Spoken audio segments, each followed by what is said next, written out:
মায়াপুর গিয়ে বিনা পয়সায় পেট ভরে খেতে হলে আজকের আমার এই ভিডিওটা কিন্তু একদমই বন্ধুরা স্কিপ করো না। যারা যারা জানো না তাদের জন্য এই ভিডিওটা। এমনকি আমি নিজেও জানতাম না, ফার্স্ট টাইম আমি গেছিলাম অ্যান্ড বিনা পয়সা পেট ভরে খেয়েছিলাম। আর কোথায় খেতে দেয় আর কি কি খাবার দেয় বা কতবার দেয় সবটা তোমাদের সাথে শেয়ার করবো আজকের এই ভিডিও। এমনকি সারাদিন সেখানে গিয়ে কি কি করলাম, কেমনভাবে কাটালাম মানে সেদিনের দিনটা। আর আমার কিন্তু স্যান্ডেল ছিঁড়ে গেছিলো, তোমরা কিন্তু সেটা দেখতে পাচ্ছ। স্যান্ডেল নিয়ে হেঁটে হেঁটে আসছিলাম, তারপর কি কি করেছি চলো সব কিছু দেখতে হলে আজকের ভিডিওটা কিন্তু তোমাদের স্কিপ না করে ফার্স্ট থেকে লাস্ট পর্যন্ত দেখতে হবে। অ্যান্ড কেমন লাগলো সেটা কমেন্ট করে কিন্তু অবশ্যই তোমরা জানাবে। চলো তাহলে বেশি কথা না বলে তোমাদের সাথে আজকে ভিডিওটা শুরু করছি। সেদিনের দিনটা ছিল 24 ডিসেম্বর। আগের দিন যেহেতু একাদশী ছিল, পরের দিন ভোর 6:30 একাদশীর পারণ ছিল। সেই জন্য আমি মা আর ভাই ভোরবেলায় উঠে স্নান টান করে একাদশীর সমস্ত পারণ সম্পন্ন করে তারপর দেখো আমি ব্রাশ করে নিচ্ছিলাম আর মা পেছনে রান্না করছিল। এখানে একটা ভাজি করে নিয়েছিল রুটির সঙ্গে মায়াপুর নিয়ে যাওয়ার জন্য। সকাল থেকে এতটা পরিমাণ কুয়াশা ছিল, তোমরা সেটা দেখতেই পাচ্ছ। কিছু একটা তো খেয়ে বেরোতে হবে, তো সেই জন্য দেখো সকাল সকাল মা তাড়াতাড়ি করে প্রেসার কুকারে চাল ডাল মিশিয়ে খিচুড়ি মতো করেছিল। তো এটা আমি খুব ভালোবাসি আর আমার বাবাও খুব পছন্দ করে। তো যাই হোক দেখতেই পাচ্ছ আমি খিচুড়ি নিয়ে নিয়েছি থালায় করে, আর সাথে একটু সামান্য কাঁচা সর্ষের তেল দিয়ে নিয়েছি, কেননা আমি এইভাবে খেতে খুব পছন্দ করি। বেশিরভাগ টাইম এটার সঙ্গে আমার মা লঙ্কার বাটা করে, তো সেইটা দিয়ে দারুণ টেস্টি হয়। কিন্তু সকালবেলা বাটাটা ঝামেলা বাদ দিয়ে এরকম করে নর্মাল খেয়েছিলাম। তারপর যাই হোক দেখো আমি রেডি হয়ে রাস্তায় কিন্তু চলে যাচ্ছি, আর পিছনে আমার জেঠিমা ছিল। তো আমি এই নতুন গ্রাউন্ডটা নিয়েছি মায়াপুর যাওয়ার জন্য। কেমন লাগছে আমার ড্রেসটা কমেন্ট করে জানিও। সেরকম কোনো ভালো গ্রাউন্ড ছিল না আমার যাওয়ার জন্য, আর যেগুলো ছিল আমার বিয়ের আগে তো আমার গায়ে হয় না মোটা হয়ে যাওয়ার কারণে। তো আমার যাই হোক দেখো আমরা কিন্তু বেরিয়ে পড়েছি। টোটোতে করে গেছিলাম আমরা, মোট 10 জন গেছিলাম, দুটো টোটোতে 5 জন করে। আর এই টোটোতে আমি, আমার জেঠিমা, ভাই, পাশের বাড়ির একটা দিদি বসেছিলাম। তো যাই হোক দেখো ফাইনালি কিন্তু আমরা মায়াপুর পৌঁছে গেছি। আর প্রথমে গেছিলাম আমরা মায়াপুর মানে কৃষ্ণা মাসির বাড়িতে গেছিলাম, কেননা এর আগে আমি অনেকবার কম বেশি মায়াপুরে এসেছি। আমার ভাই প্রথমবার, তো ওকে সব কিছু ঘুরিয়ে ঘুরিয়ে প্রথম থেকেই দেখানো হচ্ছিল। মাসির বাড়িতে দেখতে পাচ্ছি এটা ফুলের বাগানের মতন করা আছে, আর এই যে হচ্ছে মাসির বাড়ি। মানে ফার্স্টে সেখানে গিয়ে আমি ফুলের গাছের সামনে কিছু ছবি তুলে নিলাম আগে। তারপর চলে গেছিলাম আমরা সোজা মাসির বাড়িতে যে পুকুর আছে, তো সেই পুকুরের ধারে। তো দেখতে পাচ্ছ যে পুকুরে অনেক বড় বড় মাছ ছিল। ক্যামেরায় জানি না কতটা বোঝা যাচ্ছে, বা সামনে থেকে বিশাল আকার, মানে প্রায় একটা সাপের মতো ছিল মাছটা। তো দেখতে পাচ্ছ সবাই মাছগুলোকে খেতে দিচ্ছিল। বিস্কিট তো পড়ে আছে জলের ওপর। আর এখানে দেখো শাপলা ফুল ছিল, আমি ভেবেছিলাম যে পদ্ম ফুল। তারপরে এখান থেকে একটু জল ছিটিয়ে নিলাম, সবাই তাই করছিল, পয়সা দিয়ে জল ছিটিয়ে নিচ্ছিল। তারপর দেখতে পাচ্ছ যে মাসির বাড়িতে যে মানে মন্দির আছে সেখানে ঢুকে এসেছিলাম। এরপর আমরা একটু পেছন দিকে চলে যাব মাসির বাড়িতেই। তো এখানে প্রণামী দেওয়ার বাক্স আছে দেখতে পাচ্ছ। এখানে ভাগবতের মতো কিছু একটা টাইপ হচ্ছিল, সবাই বসে শুনছিল, কিন্তু আমরা সেখানে যাইনি। সেখান থেকে আমরা ঘিয়ের প্রদীপ ধরিয়েছিলাম, যেহেতু আগের দিন একাদশী করেছিলাম। একাদশীর দিন ঘিয়ের প্রদীপ জ্বালানো নাকি খুব ভালো, তবে সেদিন জ্বালানো হয়নি। আর মায়াপুরে এসে ঘিয়ের প্রদীপ পেয়েই তো আমি একেবারে মানে জ্বালানোর জন্য মানে খুব ইচ্ছে করছিল। তো সেই জন্য দেখো আমি, আমার মা, শাশুড়ি মা আর পাশের বাড়ির দিদি আর দিদির মা, তো আমরা এই 5 জন মিলে প্রদীপ ধরিয়েছিলাম। তো প্রথমে প্রদীপটা ধরানো একটু অসুবিধা হচ্ছিল, এই জন্য আমি হাতে করে তুলে নিয়ে তারপর ভালো করে প্রদীপটা ধরিয়ে নিলাম। তো প্রতি প্রদীপ 10 টাকা করে ছিল ধরানোর জন্য। এখান থেকে দিচ্ছিল সব কিছু, তোমরা দেখতেই পাচ্ছ। আর তোমরা যারা যারা চাও গিয়ে প্রদীপ ধরানোর জন্য তোমরা কিন্তু অনায়াসে ধরাতে পারো, কারণ এটা যার যার একটা মনের মানে ব্যক্তিগত একটা জিনিস, ইচ্ছা আর কি।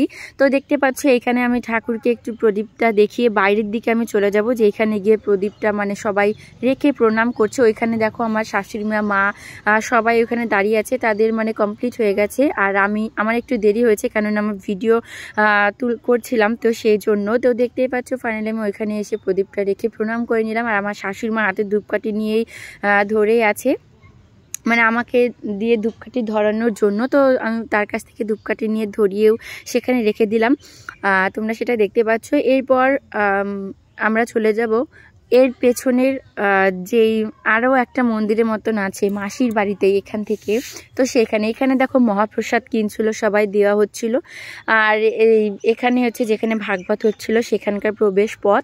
তারপর তোমরা দেখতে পাচ্ছ আমরা চলে যাচ্ছি লাস্টের দিকে। এইখানটায় যেটা আছে মানে এখানে সমস্ত কাহিনীগুলো আছে লেখা, আর সাথে মূর্তিগুলো। তো দেখতে পাচ্ছ প্রবেশ পথ। তো এখানে কিন্তু ভিডিও ক্যামেরা মানে অ্যালাউ ছিল না, তবু আমি করেছিলাম। তো আমাকে সরাসরি বলেনি, দেখে ফেলার কারণে। তো একজন মানে অ্যানাউন্স করে বলছিল যে বারবার একই কথা বলবো না, যেখানে কেউ কিন্তু ভিডিও ক্যামেরা করবে না, অ্যালাউ নেই। যাই হোক, আমি যেটুকুই করতে পেরেছি, প্রায় আমি সবটুকুই হয়ে গেছে। এখানে দেখো কৃষ্ণ রাধার মূর্তি আছে। তো তারপর আমরা বাইরে বেরিয়ে চলে এসেছি। এখন আমরা এখান থেকে চলে যাব বড় মন্দিরে। আর এখান দিয়ে দেখো একটু ভিডিও করে নিচ্ছিলাম। এখানে জুতো খুলে রেখে যেতে হয়, ভাই আর বোন পাহারা দিচ্ছিল যাতে কেউ নিয়ে না যায়। তো তারপর আমরা বড় মন্দিরে যাওয়ার পথে দেখতে পাচ্ছ রাস্তায় তিলক কেটে নিচ্ছিলাম একটা ঠাকুমার কাছ থেকে। তো আমরা যারা যারা গেছিলাম সবাই তিলক কেটেছিলাম সেখান থেকে। ফাইনালি কিন্তু গেট 1-এ চলে এসছি। আর প্রচণ্ড ভিড় ছিল, যেহেতু 25শে ডিসেম্বর ভিড় হওয়ার কারণে আমরা 24শে ডিসেম্বর গেছিলাম, কিন্তু সেদিনও কিন্তু ভিড় কোনো অংশে কম ছিল না, তোমরা সেটা দেখতেই পাচ্ছ। এরপর আমরা সোজা খাবার জন্য চলে গেছিলাম একটু ঘুরে ফিরে। তো খেতে গোশালায় যাওয়ার পথেই তোমরা খাবারের ঘর দেখতে পাবে। মানে মন্দিরের পেছন দিকটা গিয়ে গোশালায় ডান হাতে যাওয়ার পথেই তোমরা পাবে খাবারের জায়গা। অন্নদান বলে লেখা আছে হিন্দি, ইংলিশ, বাংলায়। তো সেইখানে গিয়ে তোমরা লাইন দিয়ে দাঁড়াবে। একবারে 120 জনের মতো করে ঢোকানো হয় ভেতরে।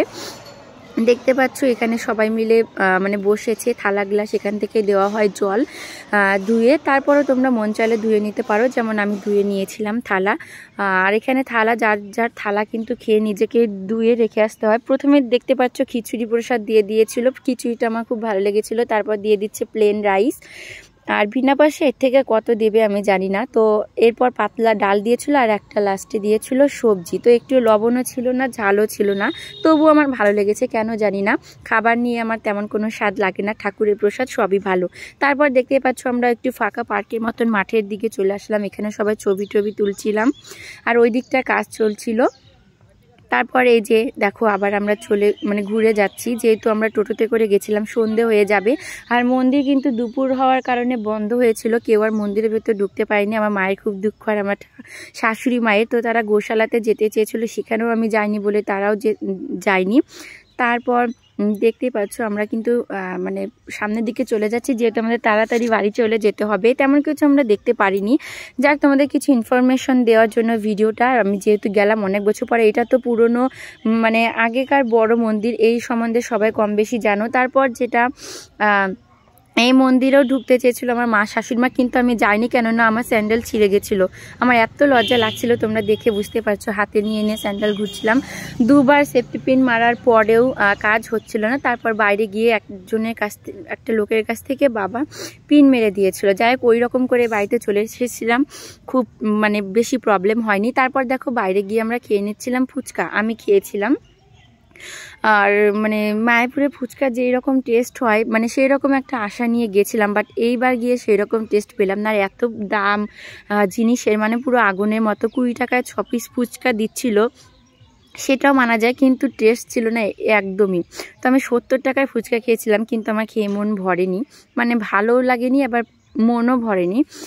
তো এখানে 50 টাকা খেয়েছিলাম, আসার পথে আর একজনের কাছে 20 টাকার খেয়েছিলাম। যাই হোক, দেখতে পাচ্ছ আমি ফুচকা খেয়ে নিচ্ছিলাম, আর আমার ভাইকে খাইয়ে দিচ্ছিলাম, কেননা ভাই ক্যামেরা ধরেছিল, ও পরে খেয়েছিল আমি খাওয়ার পর। তারপর আমরা বাড়িতে চলে এসেছিলাম। আসার পথেই আমার শাশুড়ি মা চাউমিন কিনে দিয়েছিল, যেহেতু তার কাছ থেকে মায়াপুর গিয়ে আমি কিছু খাইনি। তো সেই জন্য সেই চাউমিন আর নিয়ে যাওয়া সেই রুটি আর ভাজা, সেই টিফিন বাড়িতে এসে আমরা খেয়েছিলাম রাতে। তারপর খাওয়া দাওয়া করে শুয়ে পড়েছিলাম। যাই হোক, আজকে ভিডিওটা এটুকুই। তোমাদের কেমন লাগলো অবশ্যই কিন্তু কমেন্ট করে জানিও, আর চ্যানেলটাকে অবশ্যই সাবস্ক্রাইব করে দিও।